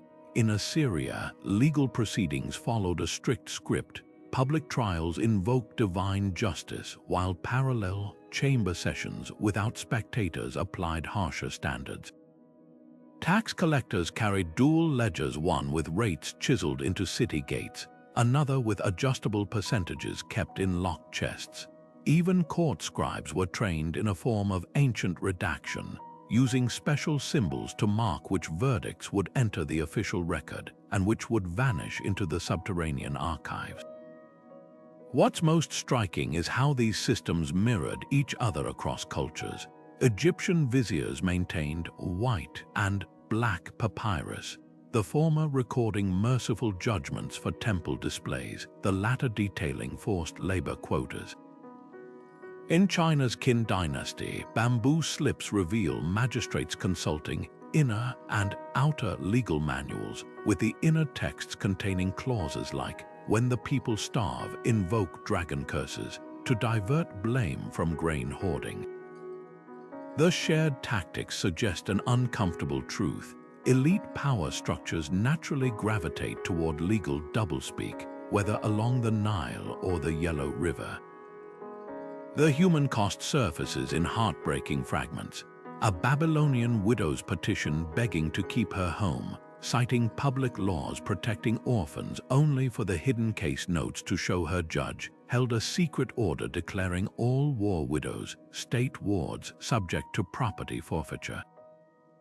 A Greek colonist's confused letter to his mother about being tried under some unwritten law of the inner council before his execution. These weren't anomalies. They were the system working as designed, public fairness as pageant, private brutality as policy. Yet the archives also preserve flickers of resistance. Some scribes developed covert ways to signal the duality, like the Mesopotamian clerk who waxed certain tablets to make them translucent, revealing harsher undertexts when held to lamplight. Others hid protest in plain sight, a Hittite land deed publicly guaranteeing rights as the god's decree, with tiny subscript adding, "But the king's seal breaks God's words." Even rulers occasionally betrayed unease. Pharaoh Amenhotep Roman III private correspondence frets that the two laws weigh heavy on Maat's scale, acknowledging the moral toll of institutionalized hypocrisy. This legal schizophrenia didn't just benefit rulers, it reshaped entire societies. When people can't trust that the written rules apply equally, cynicism becomes survival instinct. Archaeologists find increasing numbers of cursed tablets from later periods, citizens appealing to supernatural justice because earthly courts were demonstrably rigged. The very concept of law fractured. Public statutes became theater, while real governance happened in whispers. That erosion of trust may be these dual systems' most enduring legacy, the realization that once people glimpse the man behind the legal curtain, they never quite believe in justice the same way again. The chilling takeaway isn't that ancient leaders broke laws, it's that they engineered systems where they could simultaneously obey and evade them.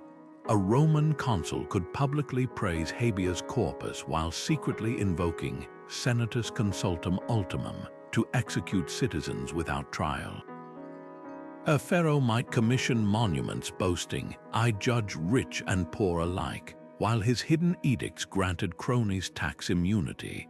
This wasn't chaos, it was control perfected, a world where the powerful could don the cloak of legality while wielding the dagger of absolute power. And as we'll see next, some of those daggers were aimed at the very scribes tasked with maintaining the illusion. Among the most startling revelations from those secret chambers were laws that could have rewritten history had they ever seen daylight. Tucked between scrolls of tax codes and land decrees, archaeologists uncovered drafts of progressive statutes so ahead of their time, they seemed transplanted from modernity. A Babylonian fragment proposed allowing women to initiate divorce and retain dowries, a radical notion in a society where wives were legally akin to children. Another, from Thebes, outlined a slave's right to petition for freedom after 20 years of service, complete with provisions for state-funded vocational training. These weren't scribbles from fringe reformers. They bore the official seals of legal committees, stamped and ready for enactment before vanishing into the subterranean archives. What makes these discoveries extraordinary isn't just their content, it's their near erasure from history. Take the grain debt amnesty law drafted in Sumer, which would have cancelled subsistence loans during famines. The public records show no trace of it, yet the hidden chamber preserved 3 copies, each with increasing annotations about temple objections. The final version includes a scribe's exasperated note. The silver priests say Utu's light cannot shine on empty storehouses. Translation: forgiving debts threatened temple revenue streams. Similarly, a Hittite scroll detailing minimum wage standards for quarry workers, complete with injury compensation, was marked with a priestly symbol meaning unclean for discussion, effectively burying workers' rights under religious condemnation. The suppression methods reveal much about ancient power structures. Some progressive laws were literally scraped off reusable wax tablets, their remnants only detectable through microscopic analysis. Others were demoted through bureaucratic sleight of hand, recatalogued as philosophical exercises or foreign curiosities, despite their polished legal phrasing. A particularly telling example comes from Assyria, where a law granting daughters' inheritance rights was preserved in the secret archives with a curious feature. The cuneiform signs for void had been pressed over the text so lightly they wouldn't show on any copies. This wasn't deletion, it was deniability, allowing elites to claim the law never existed while keeping it accessible should political winds shift. Why preserve these texts at all if they threatened the social order? The answer may lie in the archive's dual role as both vault and time capsule. A Roman scroll found near Pompeii contains a remarkable marginal note explaining why a law granting citizenship to freed slaves was archived rather than destroyed, lest future senators lack precedents for necessary change. Even the most rigid systems apparently understood that progressive ideas might one day become useful, just not yet. This hedging of bets echoes modern legislative tactics, where controversial bills are shelved rather than discarded, waiting for political climates to evolve. The human stories behind these lost protections emerge in heartbreaking fragments.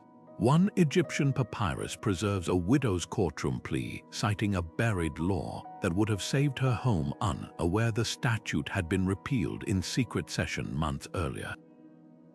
Another tablet from Uruk records a scribe's clandestine attempt to circulate a banned labor law by embedding it in a hymn to the goddess of justice, its stanzas spelling out fair wages when read vertically. These weren't just legal abstracts, they were lifelines severed before they could be grasped. Most poignant are the hints that some reformers knew their efforts were doomed. A Greek legal draft from Syracuse contains a hidden acrostic reading downward. The first letters spell, "The oligarchs will bury this with us." Another, found in a Cretan palace, was written in disappearing ink between lines of tax regulations, its provisions for democratic elections fading even as archaeologists uncovered it.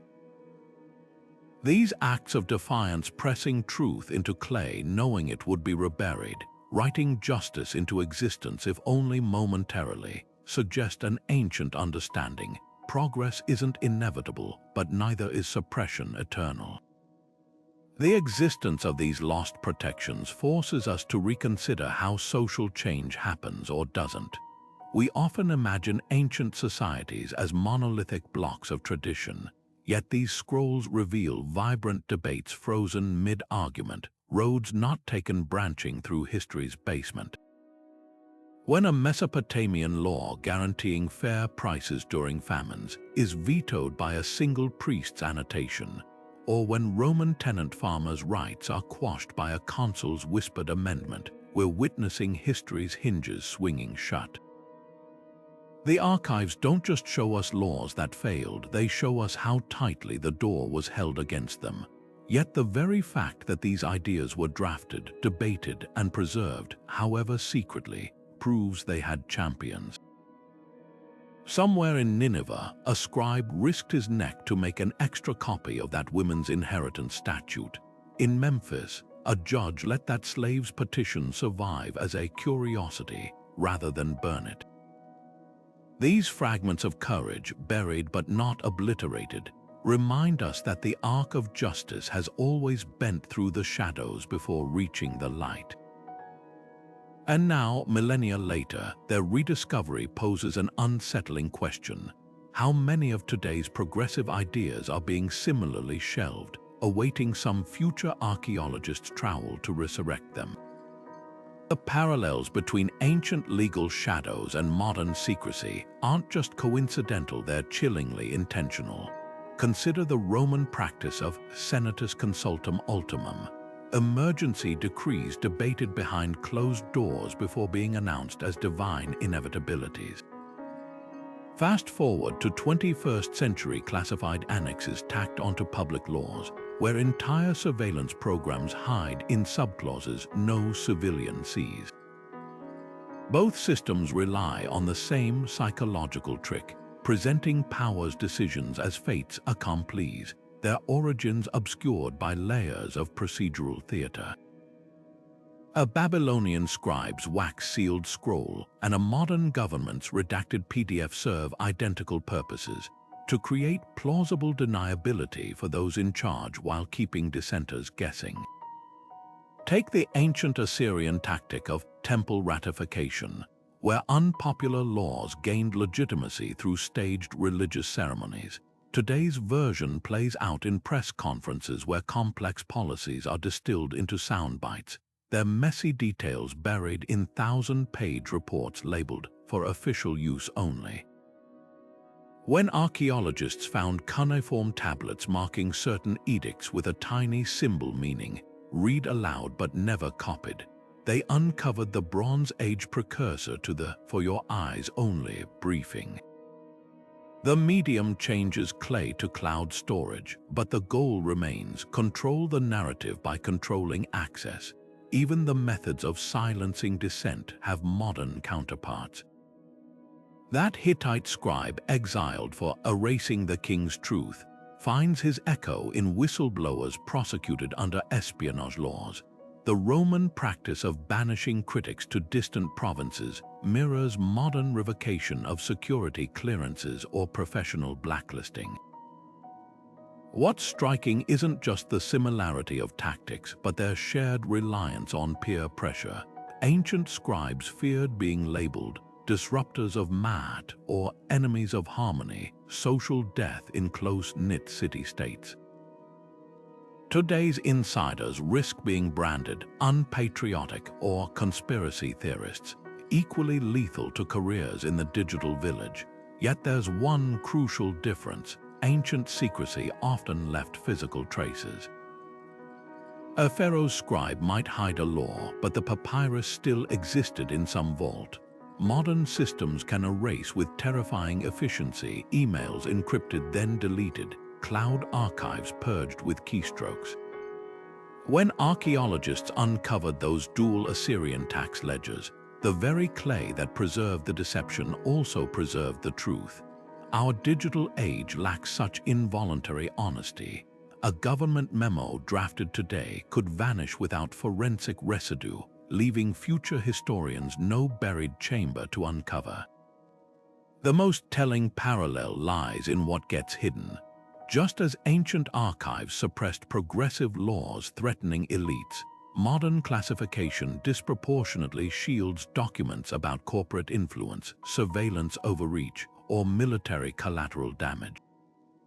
A Mesopotamian tablet marked "Omit" from annual chronicles, detailing grain hoarding by priests, isn't functionally different from a contemporary report on oil subsidies buried under trade secret claims.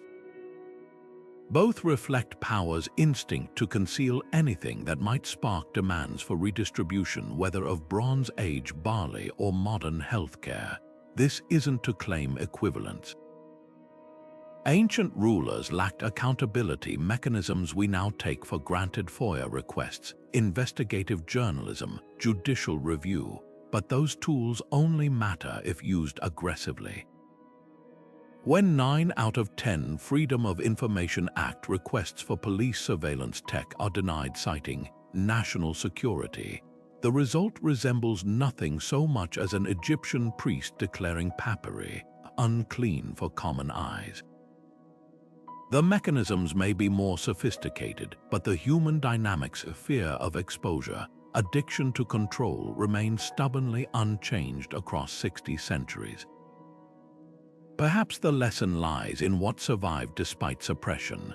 Those scribble notes squeezed between lines, those accidental duplicates hidden in jars. They prove determined individuals always find ways to preserve truth. Today's equivalents, encrypted leaks, blockchain timestamps, decentralized archives suggest the eternal struggle between secrecy and transparency is entering a new phase.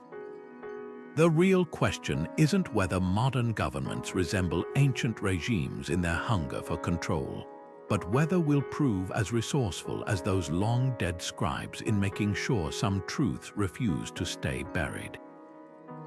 The fragile scrolls pulled from those hidden chambers are caught in a cruel paradox. They survived millennia underground only to risk crumbling the moment they're exposed to air.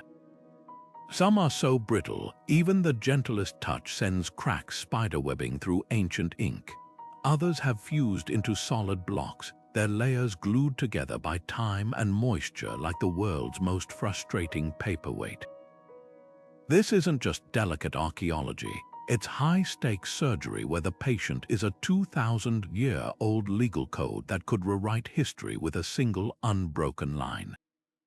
Enter multispectral imaging, a technology that peers through time itself. By bathing scrolls in carefully calibrated light wavelengths from ultraviolet to infrared, scientists can tease out text invisible to the naked eye. A seemingly blank Egyptian papyrus suddenly reveals ghostly hieroglyphs when hit with specific frequencies, their ink compounds fluorescing like neon signs after centuries of darkness. In one breakthrough, researchers discovered an entire, lost column of Hammurabi's code hidden beneath a later scribe's corrections, its original provisions contradicting the public steel's famous eye for an eye ethos. The implications are staggering. We're not just reading these texts, we're reading through them layer by buried layer, but some scrolls fight even harder to keep their secrets. Carbonized lumps from Vesuvius's eruption, once thought hopeless, are now being virtually unrolled using particle accelerators. At the Diamond Light Source facility in England, high-energy X-rays map each spiral of a scroll's structure without physical contact, like performing a CT scan on a snowflake. Early tests on a single lump from Herculaneum detected Greek letters spelling property rights in a legal treatise, a phrase that hadn't survived in any known copy. It's detective work at the atomic level, where every photon might carry a lost law's last whisper. artificial intelligence has become the unsung hero of this restoration saga. Machine learning algorithms trained on thousands of legible texts can now predict missing words with eerie accuracy, like autocomplete for antiquity. When a Babylonian tablet fragment surfaced mentioning the king's tax, AI cross-referenced every known economic text from that era and suggested the missing phrase was "on widows shall not exceed 1/10, a progressive cap erased by later rulers." These digital resurrections aren't guesses, they're statistical excavations uncovering patterns no human could spot across millions of cuneiform signs. Yet the most heart-wrenching challenges come from scrolls actively disintegrating in real time. In a Jerusalem lab, conservators work around the clock to stabilize a first-century land deed that began flaking the moment it left its sealed jar. The culprit, iron gall, ink, a medieval scribe staple that turns corrosive over centuries, eating through parchment like invisible acid. Each morning, technicians document new holes where legal clauses once stood, racing to photograph what remains before the document literally vanishes before their eyes. It's a brutal reminder that every second counts, the difference between recovering a lost precedent or watching it blow away as dust.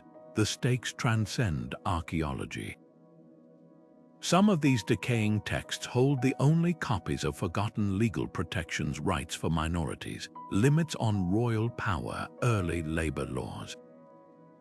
A Roman scroll currently undergoing emergency conservation in Naples contains what appears to be a groundbreaking verdict granting citizenship to an entire class of freed slaves, a ruling that would have reshaped imperial society had it not been misplaced for 18 centuries.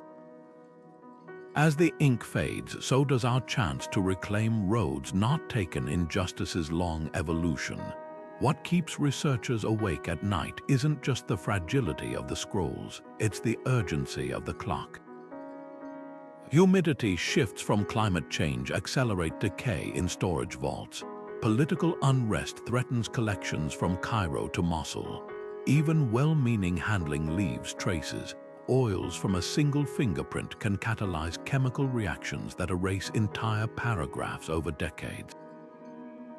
The race isn't just against time's relentless march, it's against war, neglect, and the simple tragedy of being one generation too late. Yet for all the high-tech tools, preservation still hinges on human ingenuity. In a quiet Oxford lab, a conservator discovered that a 16th-century bookbinding technique using fish gelatin to relax curled parchment could safely unfurl a Hittite legal scroll fused shut since the Bronze Age. Across the Atlantic, a programmer adapted video game rendering software to reconstruct a shattered Assyrian tablet like a 3D jigsaw puzzle. The most cutting-edge solutions sometimes marry space-age tech with ancient craft, proving that saving history requires every trick in the book, especially those written in its oldest chapters. Every successfully restored scroll is more than a recovered artifact, it's a second chance. A chance to hear a scribe's silenced warning about corruption, to reclaim a widow's stolen inheritance from the dust, or to finally understand how power really worked when the cameras weren't rolling. These fragile sheets of parchment and clay aren't just records, they're time machines, and we're learning to pilot them just in time. Scholars poring over these hidden archives have uncovered not just lost laws, but a labyrinth of possible motives for their concealment, each theory more revealing than the last. The most straightforward explanation points to raw elite control. In Babylon, for instance, a set of suppressed tax exemptions for temple lands showed exactly who benefited from secrecy, the same priestly families who drafted the laws. One tablet even contained a scribe's sardonic note: the gods' share grows when the people's eyes are closed. This wasn't just bureaucracy, it was a protection racket etched in clay, where keeping laws hidden meant keeping power concentrated. Yet other scrolls suggest more nuanced reasons. During the Hittite Empire's wars with Egypt, archaeologists found military conscription records altered post-battle, casualties scrubbed, victories exaggerated. These weren't just propaganda, they were active operational security. A general's letter buried alongside them warned that revealing true troop losses could invite the jackals of Mitanni to our gates. Here, secrecy wasn't about oppression but survival, the ancient equivalent of modern classified troop movements. The same logic applied to economic records. When a drought struck Sumer, the public grain reserve counts were kept artificially high on displayed tablets, while hidden ledgers tracked real shortages, a desperate attempt to prevent panic and speculation that might collapse the city's fragile trade networks. Then there are the curious cases of test laws, statutes apparently drafted as trials never meant for enactment. A Roman scroll from Capua details a radical land redistribution plan, its margins crammed with annotations like "try in Cisalpine Gaul first" and "omit if revolts exceed 3." These weren't suppressed decrees so much as policy sandboxes, where rulers could simulate outcomes without committing publicly. Like a modern focus group, they allowed elites to gauge reactions through back channels. A priest's casual mention here, a merchant's rumor there before deciding whether to proceed. One Babylonian tablet even maps this process. A law capping interest rates was circulated secretly among moneylenders, whose furious reactions, recorded by spies, led to its quiet abandonment. The most haunting theories emerge from personal scribble accounts. In Thebes, a papyrus buried with a senior clerk confessed that some laws were hidden simply because they were too unpopular to enforce openly. A tax hike targeting brewers, a powerful guild, was recorded but never announced, instead implemented through backdoor levies disguised as temple maintenance fees. The scribe mused, better they blame the gods than the king.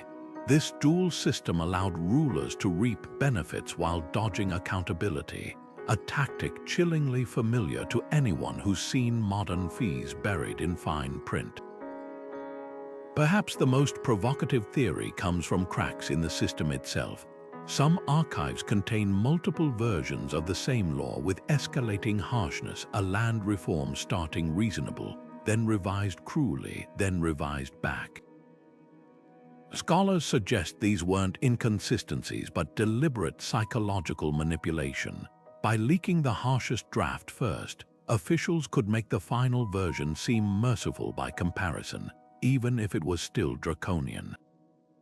A married tablet captures this perfectly. After accidentally exposing a brutal conscription plan, a scribe notes the public's relief when the actual law spared every firstborn son, never mentioning that exception wasn't in the original draft. The truth, as always, lies in the layers. Some scrolls were hidden to exploit, others to protect. Some were trial balloons, some escape valves for pressure rulers couldn't acknowledge. What unites them is the understanding that law was never just about order. It was about perception. And in that fragile space between what was written and what was known, the real game of power was played. These archives don't just give us lost laws, they give us the rulebook for history's oldest magic trick, making the visible vanish and the invisible hold weight. Buried in the dust of those hidden chambers lay court records that would make even the most jaded modern lawyer raise an eyebrow. One particularly damning scroll from Babylon details the trial of a merchant accused of cheating the royal granary, a capital offense. The public stele proudly proclaimed his execution as proof of the king's even-handed justice. But the secret archive told another story. The merchant's conviction was secured through the sudden discovery of evidence after 3 judges mysteriously rotated off the case. Even more telling, a scribbled note in the margin listed payments from the granary supervisor to the new judge's estates during the trial. The truth wasn't just buried, it was purchased. Equally disturbing were the cases that never made it to verdict at all. a Hittite ledger tracks 17 defendants who vanished from custody mid-trial, their names followed by the same cryptic symbol archaeologists now recognize as code for resolved extrajudicially. One entry chillingly details a landowner who challenged the crown's seizure of his vineyards only for the trial record to end mid-sentence, the clay bearing what looks like hurried fingernail scratches. The next tablet in sequence casually records the vineyard's transfer to the king's cupbearer. Justice didn't just bend for the powerful, sometimes it snapped clean in half. Some cover-ups were astonishingly brazen. In Thebes, a priestess stood accused of stealing temple gold, with wall inscriptions celebrating her public exoneration after the gods themselves testified to her purity. The hidden papyri, however, reveal the real miracle. The scales used to weigh the gold had been rigged with lead counterweights, a fact noted by a junior scribe who later disappears from the records. Even the god's will, it seems, could be manufactured by those who knew where to tip the scales.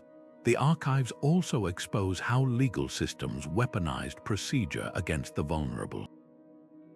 A Sumerian widow's petition for her deceased husband's wages should have been straightforward, except the court kept losing her filings until the statute of limitations expired.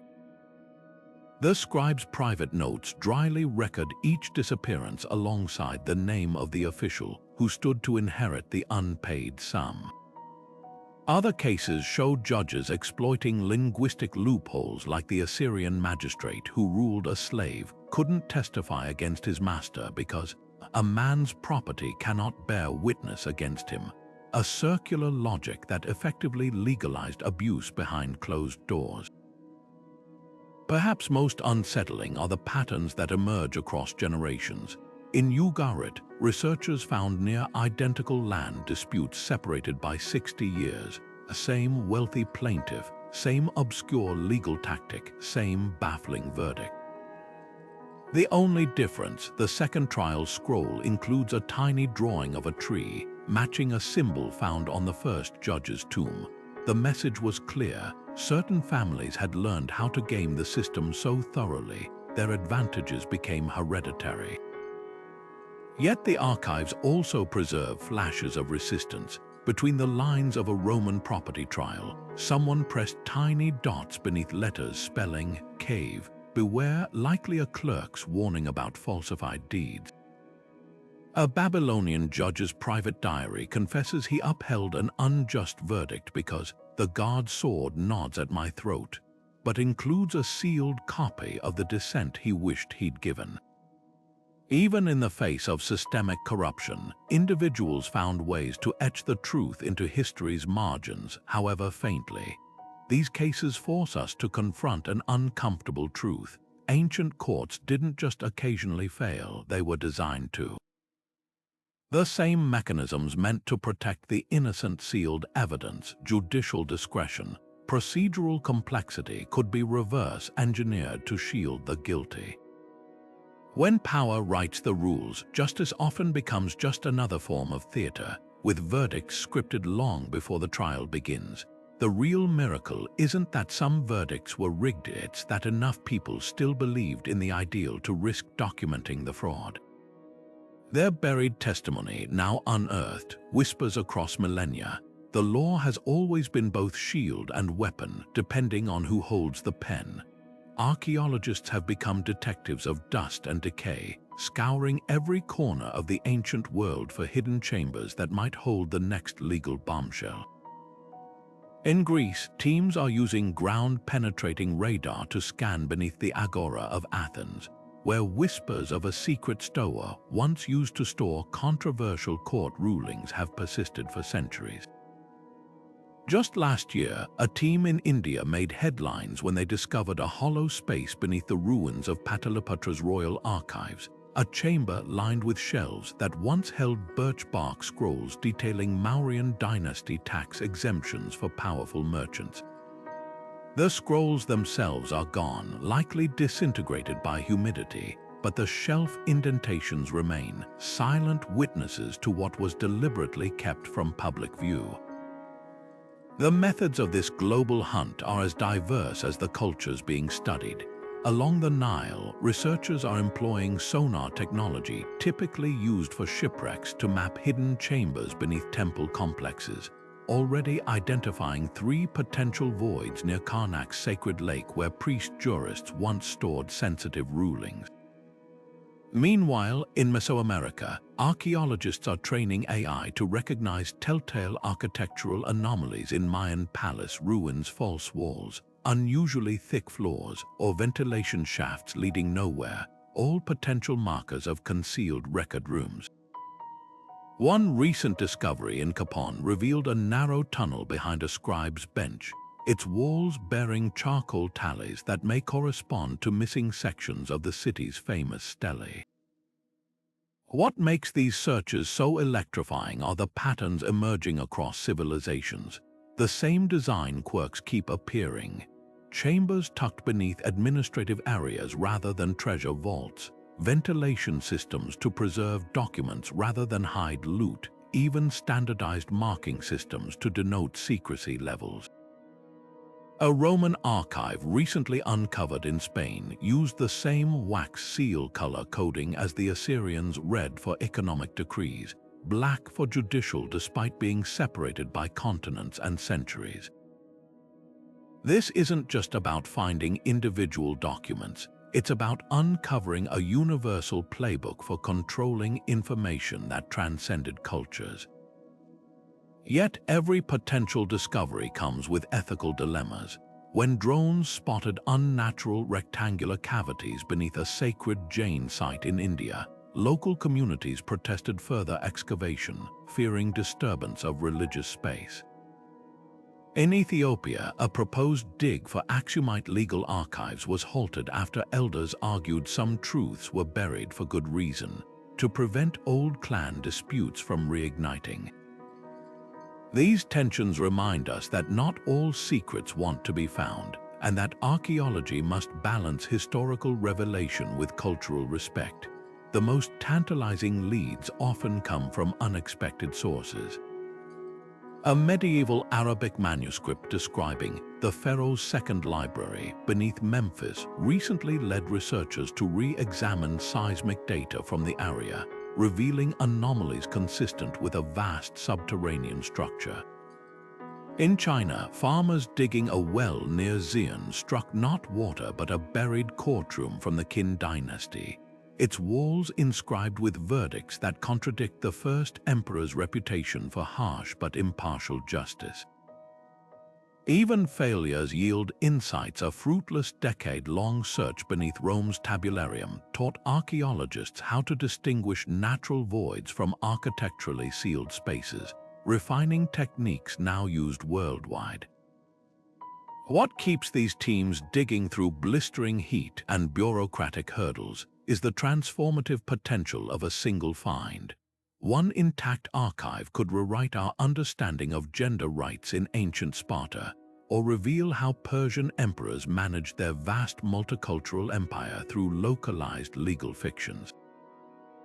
The Holy Grail, a chamber like the one in Mesopotamia, but with its indexing system intact, a Rosetta Stone for deciphering how ancient powers decided what truths to amplify, what to bury, and what to reshape entirely.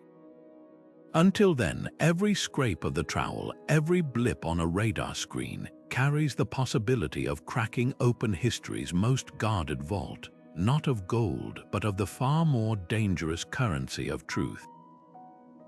The secret room beneath the scribes' quarters forces us to confront an uncomfortable truth. History isn't just written by the victors, it's often rewritten by them too.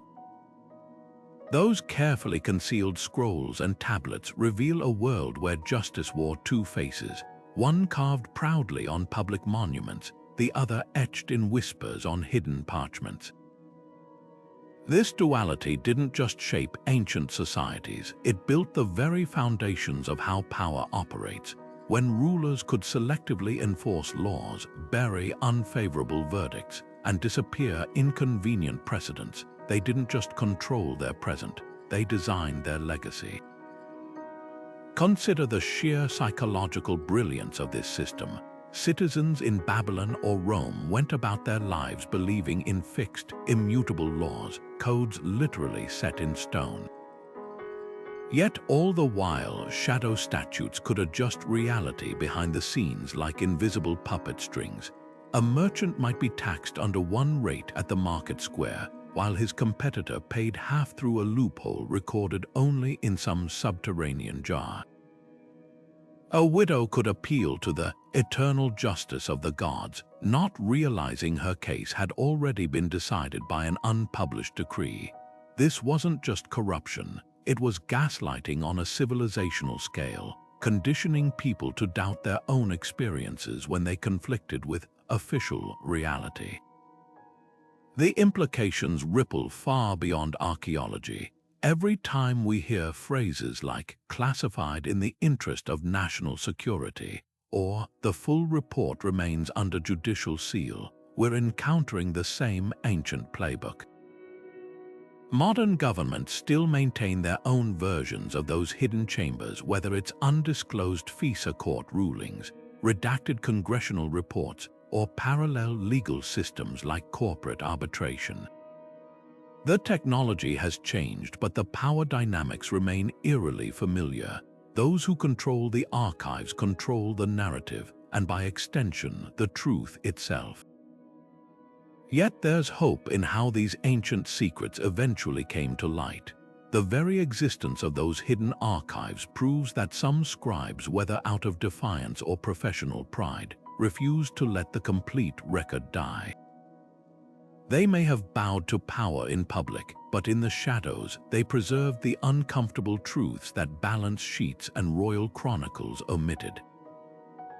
Today's equivalents are the whistleblowers, investigative journalists, and transparency activists who keep digging through modern bureaucracy's digital catacombs. They remind us that while power prefers its truths curated, reality has a way of leaving fingerprints. What makes this discovery so transformative isn't just rewriting our understanding of antiquity, it's holding up a mirror to our own systems. When we read about Babylonian priests hiding unfavorable laws behind divine edicts, we can't help but notice how modern policies get justified by unquestionable market forces or expert consensus. When we see Roman judges maintaining two sets of books, one for show and one for enforcement, we recognize the same impulse behind today's public-facing corporate policies versus internal memos. The players have changed, but the game's DNA remains intact. This is why archaeology matters far beyond academic circles. Every time we dust off another hidden archive, we're not just learning about the past, we're getting better at spotting the same patterns in our present. Those ancient scribes who secretly preserved the truth beneath their official quarters did more than they could have imagined.